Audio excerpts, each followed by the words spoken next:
se déplacent. En passant avant demain, il y a quelque chose de très intéressant qui a été fait, c'est que il y a beaucoup d'endroits qui ont remarqué que quand il y avait des crises économiques, les activités des entreprises étaient affectées par le fait que la valeur de l'argent se modifiait, mais pas à cause que il y avait moins de transactions, les gens ont besoin de se nourrir, ils ont besoin d'équipements, fait que les activités des entreprises se poursuivaient de la même façon. Là, aux États-Unis, il y a quelque chose comme 8000 compagnies qui travaillent avec un argent qu'ils ont inventé, qui sert juste à eux autres. Cet argent-là n'a strictement aucune valeur. C'est de la même chose que de la vraie argent. De toute façon, là, ça ne vaut rien. Cette affaire-là, c'est pas comestible. C'est juste une convention. Les autres ont décidé de faire une autre convention entre eux. Il y a des villes comme ça, même en Angleterre, il y en a une, ils ont fait un billet de 21 livres en hommage à Harry Potter.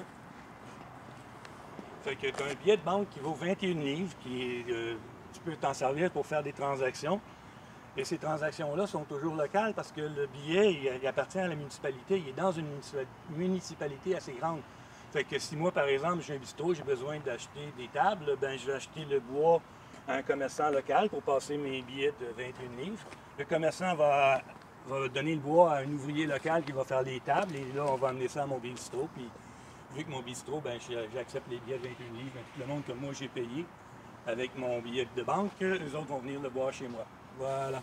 Fait que c'est comme ça qu'ils fonctionnent. Il y a des municipalités qui font ça. Beaucoup de municipalités qui font ça. J'ai été très, très surpris. Une couple de centaines d'endroits où il y a une monnaie locale. Ça, ce qui est intéressant, c'est que le 1% là, qui est ultra riche, là, puis qui empile de l'argent, cet argent-là a une valeur au livre, on va dire, mais dans les bouquins. Mais dans le concret, si nous autres, on décide qu'on n'utilise plus ce billet de banque-là parce qu'on utilise nos 21 euros, nos 21 livres, ben, qu'est-ce qu'ils vont faire les ultra-riches avec leur argent si nous autres, on n'utilise plus cet argent-là? On n'a pas besoin de se battre, on a juste besoin de faire un autre système qui nous permette de fonctionner entre nous et qui est à l'abri des spéculateurs. Parce qu'on met de l'argent dans une compagnie, la première chose que la compagnie doit faire, c'est de payer les actionnaires. C'est pas son obligation première de payer les employés, ni les matériaux qu'elle a achetés. La première obligation d'une entreprise en bourse, c'est de payer les actionnaires. C'est la première obligation. Et puis même qu'aux États-Unis, la loi permet à une entreprise de poursuivre. Elle permet aux actionnaires de poursuivre l'entreprise si les actionnaires trouvent qu'ils n'ont pas reçu assez. Fait que c'est toute de la spéculation. Pendant ce temps-là, nous autres, on est à l'écart de ce système-là. On ne peut pas y participer.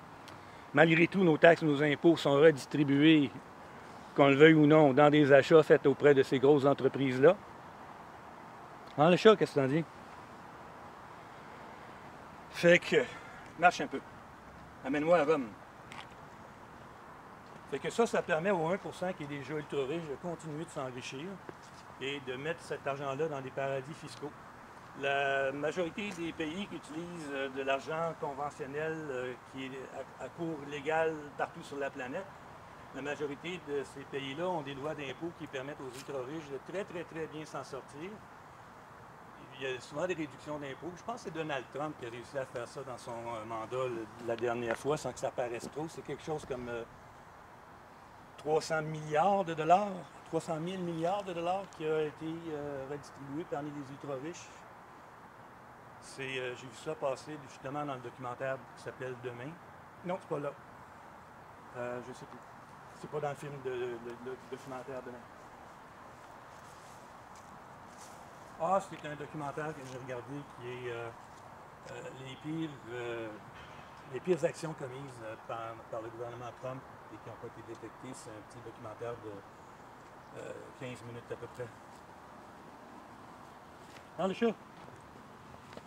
Il faut qu'on se réorganise, puis se réorganiser localement, ça nous permet d'avoir un argent local, ça nous permet, si on a nos fruits et légumes sur le terrain. En fait, l'argent, la définition première de l'argent que le monde oublie, c'est que ça reporte un échange entre deux personnes, ça reporte un troc, ça le délocalise et ça l'enlève aussi du temps.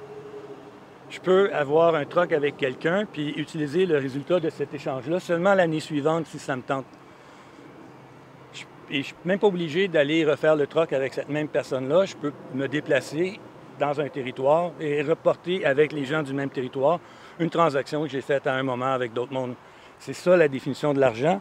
Parce que faire un crédit qui était long entre deux entreprises, entre deux entrepreneurs, ça devenait compliqué. Puis ça bloquais les deux personnes ensemble. Si moi, j'achète le pain à quelqu'un, puis que lui achète mon blé, bien, tant que le blé pousse, je ne peux pas payer mon pain.